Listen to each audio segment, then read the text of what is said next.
So one question I've been getting a lot recently is what I expect to happen in 2022. 2021 was a very difficult year for buyers. It was so competitive. There were so many bidding wars and prices going up so high. A lot of people decided to rent and sit on the sidelines until things cooled down. And so now they're starting to revisit their plans and they want to know if 2022 is going to be any better. Hey guys, Donavan here. If you're new to the channel, I am a real estate agent here in Gainesville, Florida. I put out these videos to share with you exactly what you can expect if you're moving to the area. We talk about the best neighborhoods, the best schools, all the things to do here in Gainesville. And if you don't want to miss a thing, make sure you start by clicking the subscribe button and also click the little bell so you get notified anytime I put out a new video. So to quickly recap, in 2021, we saw in Gainesville an average sales price at the beginning of the year at about $304,000, spike all the way up to about $365,000. We also saw our lowest inventory levels ever at just over 1 month's supply. So again, an extreme seller's market. And the average time to contract during that peak selling season in the summer was 5 days. So if you didn't get out there and see the property in the first couple of days, you're definitely gonna miss out. So I personally dealt with homes that sold for $35,000 and $40,000 over the asking price. So to say that 2021 was an extremely crazy market with high demand and low supply would definitely be an understatement.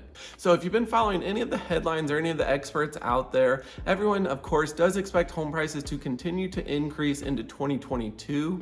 You've got Zillow out there with their price predictions of about 11% appreciation in the market. Fannie Mae is a little over 7%, but then you've also got Realtor and Redfin with a little bit more conservative expectations where they're thinking home prices will go up around 3% in 2022. So the other major factor when buying a home is going to be, of course, the interest rate. Currently, we're sitting right around 3.25, 3.3. If you've got good credit and a good down payment, most of the experts are expecting the interest rates to increase to about 4% by the end of the year. So that's not a major increase, but we will definitely be trending upward. As an example, if you were looking at a home in about a $350,000 price range, you've got good credit, you've got your 20% to put down, you could expect at that 3.25 interest rate, your monthly payment without tax and insurance to be right around $1,200. If the rate does increase closer to 4%, your payment would go up a little over $100 per month and put you a little over $1,300 per month.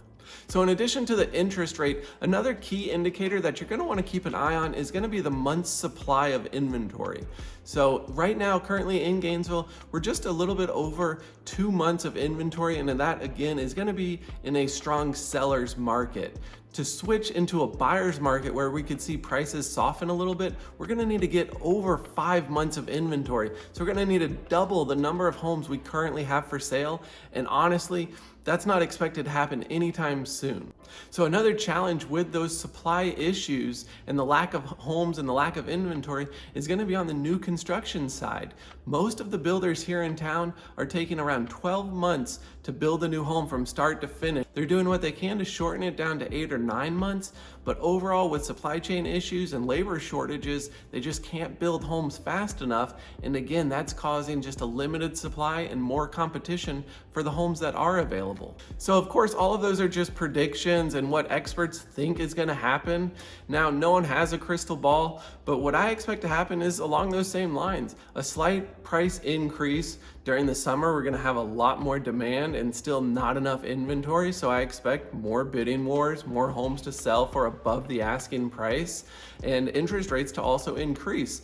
Fortunately and hopefully they'll increase at a slow enough rate that they won't play a major role in affordability and people will still be able to buy as much home as they like. Of course, what I recommend doing is focusing on those factors that you can control. Back in 2008, my wife and I bought our first house just months before the crash.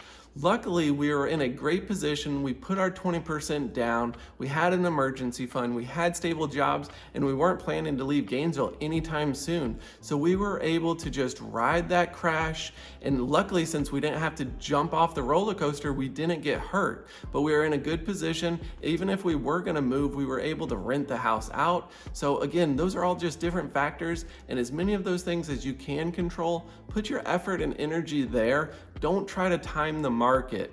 It's gonna go up, it's gonna go down, there's gonna be crashes, things are gonna happen, but if you have a safety net, a security blanket, and are in a good position, you can ride that wave out and still be okay. But now that you have a better feeling of what's likely to happen in 2022, what you wanna do next is go ahead and watch this video where I sit down with you and break down the truth of what it's like to actually live in Gainesville, Florida, and what you can expect if you're moving to the area.